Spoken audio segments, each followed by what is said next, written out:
नमस्कारः। मैं दिनेश कुमार संस्कृतं भव यूट्यूब चैनल पर आप सभी का एक बार फिर से हार्दिक स्वागत करता हूं, अभिनंदन करता हूं। आज का टॉपिक है अपना पूर्व रूप संधि। पिछली कक्षाओं में हमने अच संधि के 10वीं कक्षा के पाठ्यक्रमानुसार यण संधि, अयादि संधि और वृद्धि संधि का अध्ययन कर लिया था। आज के इस क्रम में हम पूर्व रूप संधि पढ़ने जा रहे हैं। तो आइए शुरुआत करते हैं पहले की तरह गायत्री मंत्र के साथ। ओम भूर्भुवः स्वः तत्सवितुर्वरेण्यं भर्गो देवस्य धीमहि धियो यो नः प्रचोदयात्। अस्तु, सरस्वती नमः। तो आइए शुरुआत करते हैं। आप सभी भी इस वीडियो को अधिक से अधिक शेयर कर दीजिए और सब्सक्राइब कर लीजिए ताकि आगे आने वाले पाठ्यक्रमानुसार जो वीडियोस है कालांश है वो आप तक सहजता से पहुंच सके। तो आइए शुरुआत करते हैं पूर्व रूप संधि। इसको शुरुआत करने से पहले इसको समझ लीजिएगा। पूर्व का मतलब पहले और संधि में पहले का मतलब है पूर्व पद। ठीक है। आगे लिखा है रूप। रूप का मतलब उस जैसा दिखने वाला, जैसा दिखने वाला। अब यहां किन की बात हो रही है? वर्णों की बात हो रही है। तो वर्ण, ठीक है ना, पहले जैसा दिखने वाला वर्ण हो जाना। ठीक है। अब जाहिर सी बात है, संधि में दो पद होते हैं अपने पास में। ठीक है।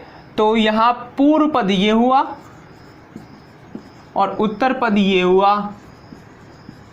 तो यहां पूर्व पद जैसा हो जाना यानी कि यहां कोई वर्ण होगा, ठीक है ना, ये उठ करके इस जैसा हो जाएगा तो पूर्व रूप कहलाएगा। ठीक है। और एक पर रूप होता है। तो पर में क्या होता है? पूर्व पद ये होता है और उत्तर पद, आप इसे पर पद भी बोल सकते हो। तो यहाँ कोई वर्ण होगा वो उठ करके इधर हो जाएगा। तो हमें अभी ये पढ़ना है।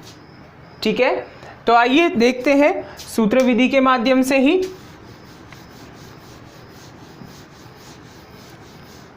देखिए, एंगः पदान्तादति, एंगः पदान्तादति, पदच्छेद क्या होगा? एंगः पदान्तात् अति। ठीक है। तीन पद यहां पर आए हैं। तो देखिए, एंगः यानी एंग। एंग क्या है? एंग आपके पास में प्रत्याहार है। क्या है? प्रत्याहार है। और आपने माहेश्वर सूत्र ध्यान से पढ़ा हो तो वहां पर एंग का मतलब आपको पता चल गया होगा। कैसे कि अ ई उ ण री री क ए ओ ङ ऐ औ च। यहां पर देखिए प्रारंभिक वर्ण क्या है? ए और अंतिम ङ। ठीक है। तो यहां जब तक अंतिम नहीं मिल जाता तो काउंट करेंगे 1 और 2। तो यहां पर कितने वर्ण आ गए अपने पास में? ए और ओ। ये दो वर्ण आपके पास में आ गए, अर्थात ये ए ओ जो है। ठीक है। पदांत से, पदांतात का मतलब पदांत से। पदांत का मतलब क्या हुआ? पद के अंत में रहने के बाद। मतलब दो पद आपको बताए तो जो पदांत है यानी ये पद है, ठीक है, तो इसका अंतिम भाग यहां पर, ठीक है, उसमें क्या होना चाहिए आपके पास में? ए या ओ में से कोई वर्ण होना चाहिए। और अति का मतलब क्या है? अवर्ण उत्तर पद में रहने पर।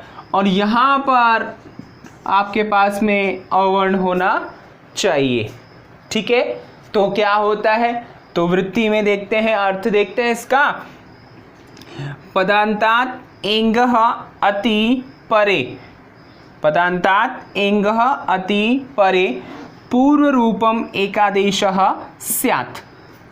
ठीक है, अर्थात पदांतात, पद के अंत में, पदांतात का मतलब पद के अंत में, ठीक है, अर्थात पद का मतलब क्या है, पूर्व पद है, पद का मतलब क्या है, पूर्व पद है, ठीक है ना, इसके अंत में एंग हो, एंग क्या, ए या ओ, ठीक है, पद का मतलब पूर्व पद और एंग का मतलब ए या ओ, ठीक है, के बाद यानी इसके बाद, यानी कुल मिला के यहाँ इन दोनों में से कोई एक हो, ठीक है, तो उसके बाद अवर्ण पर में रहे तो, ठीक है, अवर्ण पर में रहे, अति का मतलब अवर्ण, तो अवर्ण पर में रहे तो पूर्व रूप एक आदेश हो, पूर्व रूप एक आदेश होता है, अर्थात इन दोनों के स्थान पर पूर्व रूप, ये वाला रूप आदेश होता है। इसको और ध्यान से समझिए, देखिए इस तरीके से आप और अच्छे से समझ सकते हैं।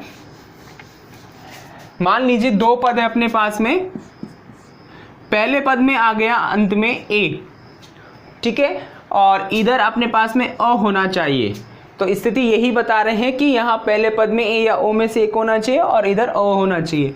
तो क्या होगा कि जो बाद वाला वर्ण है, बाद वाला उत्तर पद वाला वर्ण है, वो पहले जैसा हो जाए, पूर्व रूप एक आदेश हो जाए दोनों के स्थान पर। दो वर्ण है तो यहाँ पर देखिए ये इधर आ जाएगा और दोनों के स्थान पर पूर्व वाला कैसा है, ए, तो पूर्व वाला ए है, तो यहाँ ए हो जाएगा दोनों के स्थान पर, ध्यान रखना इन दोनों के स्थान पर क्या हो जाएगा, ए हो जाएगा, ठीक है। और यहाँ पर एक बात और ध्यान रखनी है, वो यह बात कि यहाँ अ जो है, ठीक है ना, इसके स्थान पर पहचान की दृष्टि से, पहचान की दृष्टि से या यूँ समझ लीजिए उच्चारण की दृष्टि से एक छोटा सा चिन्ह रहेगा जिसे हम अवग्रह बोलते हैं, जिसे हम क्या बोलते हैं, अवग्रह बोलते हैं, वो यहाँ पर मौजूद रहेगा।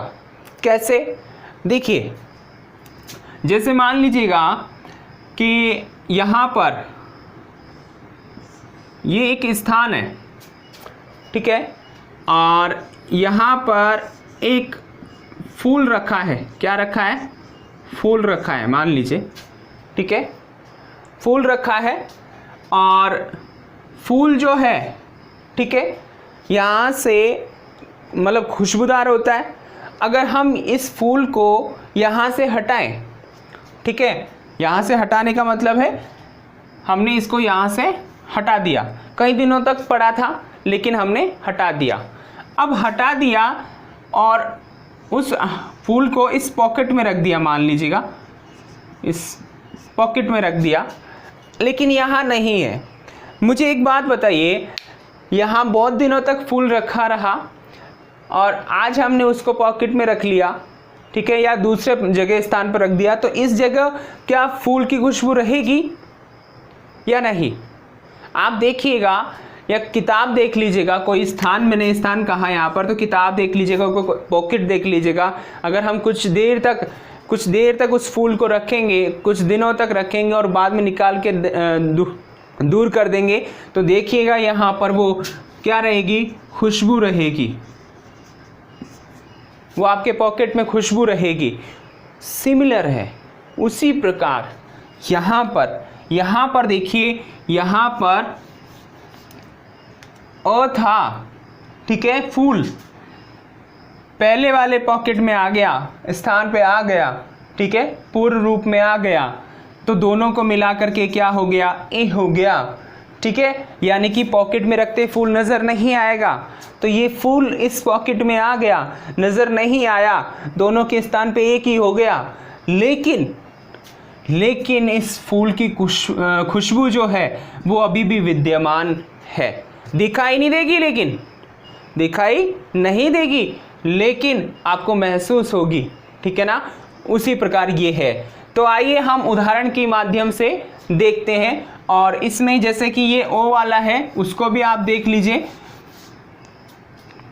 जैसे इधर ओ है और इधर अ है, ठीक है, तो यहाँ पर ये इसमें मिलेगा, दोनों के स्थान पर ओ होगा और इसके पहचान के लिए अवग्रह होगा। आप इनको मिलाएंगे तो इस प्रकार आपको रूप नज़र आएगा। ठीक है, तो उदाहरण देखते हैं, आइए।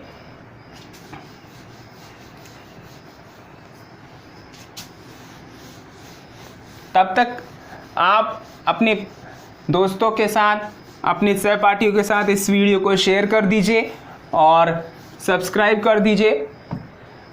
ठीक है, और इससे मतलब इस कालांश का लाभ आप सभी को मिले, ऐसा मेरा ध्येय है। तो आइए उदाहरण देखते हैं, जैसे हरे धन अव। ठीक है, ध्यान रखिएगा ये पदांत होना चाहिए। अब यहाँ पर देखिए ह, र, ए और अ, व, अ।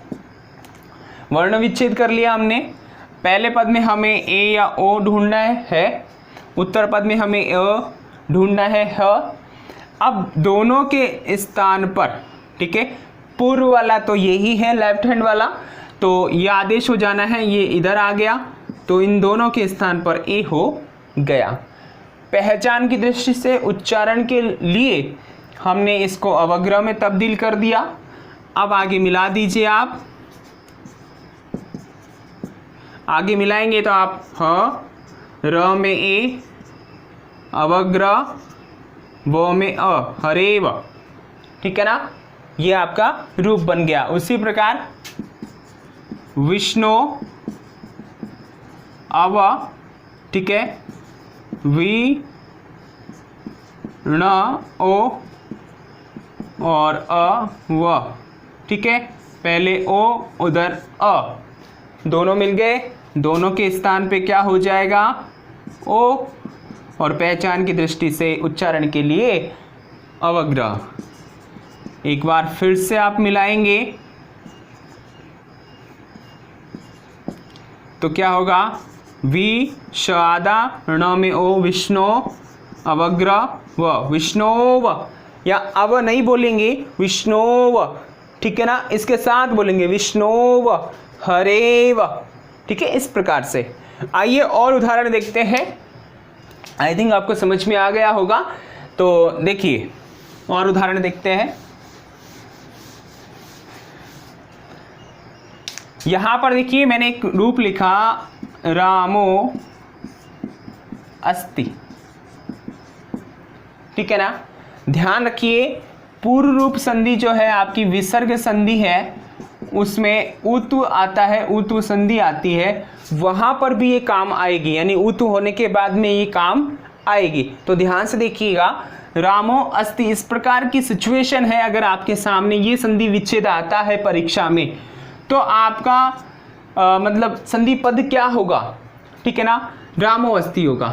क्या होगा, रामो अस्ति होगा। और ऐसी स्थिति में आप संधि का नाम लिखेंगे पूर्व रूप। ठीक है ना, पूर्व रूप संधि लिखेंगे। अब आगे इसको समझ लेते हैं। जैसे आपने अभी देखा, राम ओ अ, ठीक है ना, स्ति, तो यहाँ ओ है, यहाँ अ है, यहाँ अ है, तो ये अ इसमें मिलेगा और दोनों के स्थान पर ओ होगा। पहचान के लिए, उच्चारण के लिए अवग्रह आ जाएगा, राम और स्ति। अब मिला दीजिए आप, म में ओ, अवग्रह, ठीक है, रामोस्ति। समझ में आ रहा है, ये इस प्रकार हो गया।